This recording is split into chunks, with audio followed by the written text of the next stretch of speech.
Every NBA defender prepares for speed. Some gear up for power.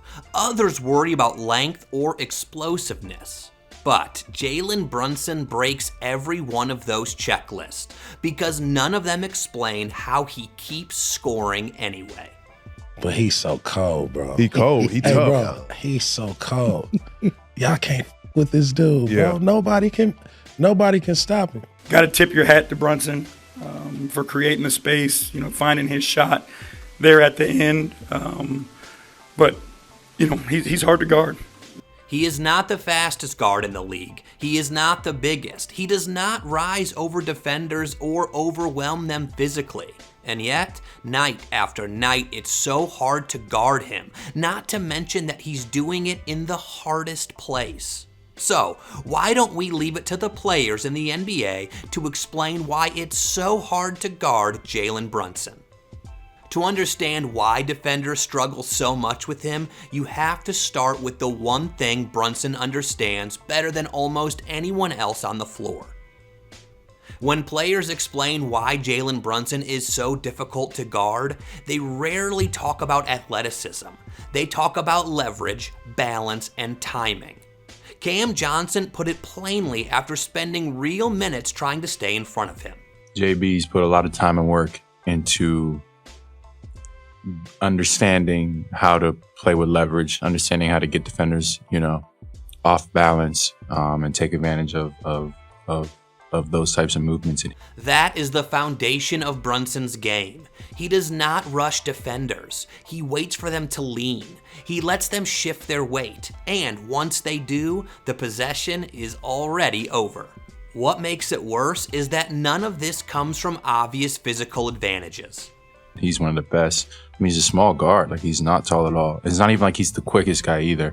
He's strong, but he's not the quickest. He's not the fastest. He just There's a couple guys in the NBA that just really understand angles really, really well, and he's one of them. That understanding turns normal defense into a guessing game, because when you cannot rely on speed or length to recover, every step matters. Every angle becomes dangerous. And Brunson does not just attack downhill. He knows exactly when to stop, when to stay on 2 feet, and when to force a defender into a decision they cannot win. He's so good at also playing on 2 feet, you know what I mean? Which I think is a huge thing that they do at Villanova. But he's just he has that shift from downhill attack to just playing on 2, which is a lot harder to do than people would think. When a player knows how to work with angles and his feet this well, it starts to feel like nothing works against him. Oftentimes, defenders realize they cannot speed Jalen Brunson up. The instinct is to get more physical with him, bump him early, fight over screens, try to knock him off his line. Against most guards, that works. Against Brunson, it creates a new problem. Duncan Robinson explained why that approach usually backfires. But his ability to be so physical and relentless with his drives, and then on a moment just shift into, and I'm not saying it's flopping, but initiate contact and then just accentuate the contact. Brunson does not avoid contact. He welcomes it. He drives directly into defenders, absorbs the hit, and keeps his balance long enough to finish or force a whistle.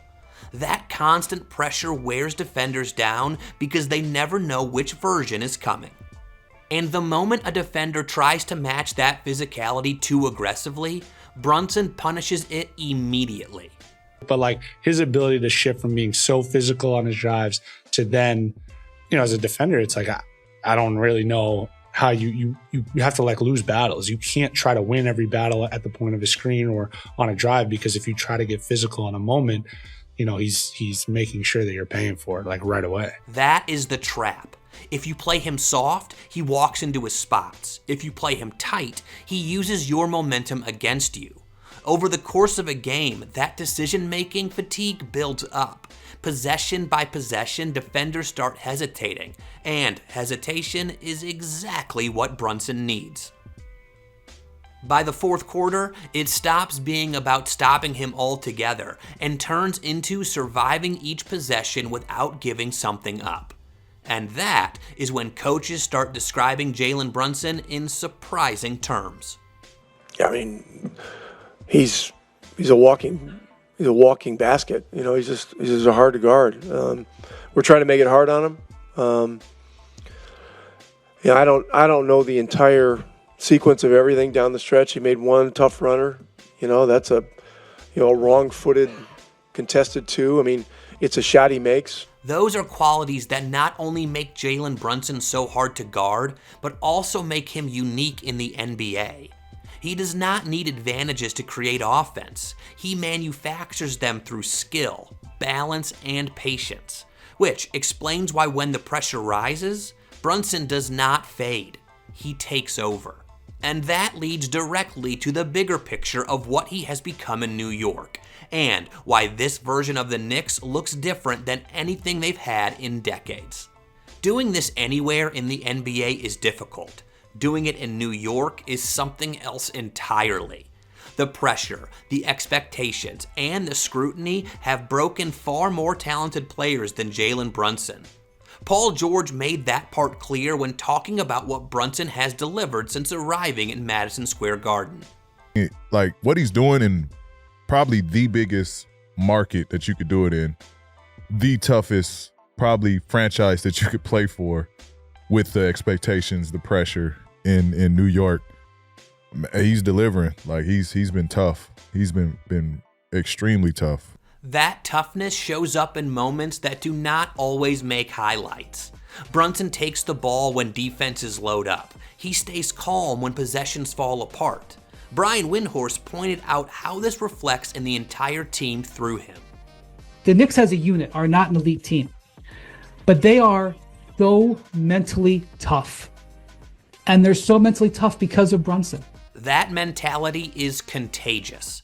It raises the floor of the entire roster. Teammates cut harder, space better, and trust that the ball will find them in the right spots. Over time, that creates something New York has not had in a long time. Stability. And stability is what allows a team to grow into something bigger than individual performances. And yet, it still has to run through one individual, as NBA expert Baron Davis explains here. Yeah. Nobody can guard him. He gets crafty, his, though. he's so crafty. And so, can you get him off the ball? Because what happened, or like nobody on the Knicks outside of Jalen Brunson could bring the ball up the court. That responsibility is part of why he is so difficult to deal with defensively. You are not just guarding a scorer, you are guarding the engine of the offense. Interestingly, he has risen to the occasion and is even shining at it right now. A guest on Dwayne Wade's podcast talks about his glow up here. I'm looking at Jalen Brunson glow up almost like Steph Curry over there. Yeah. The way they utilizing him, the way he's moving, the way they're able to get the ball to him back. You know, most teams don't understand the power of role recognition. And this is so incredible when you remember where Jalen Brunson came from.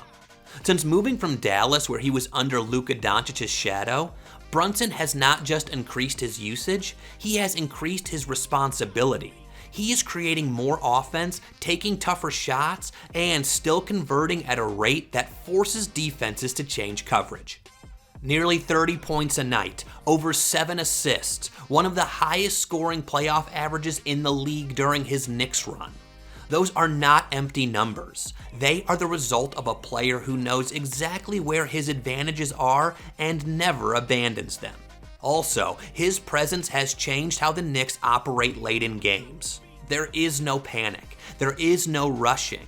Possessions are deliberate. Teammates know where to be. And most importantly, they trust that the ball will end up in the right place. That trust is why the Knicks have become more mentally tough than teams with more talent. That toughness and cohesion helped them win the NBA Cup in 2025. But how far can it take them? Can they make a deep run in the playoffs? Let us know your thoughts in the comments. Do you remember where I mentioned that Jalen Brunson was under the shadow of an NBA superstar? Well, if you want to know what that player is doing in the NBA now, Click here to see what makes Luka Doncic so hard to guard.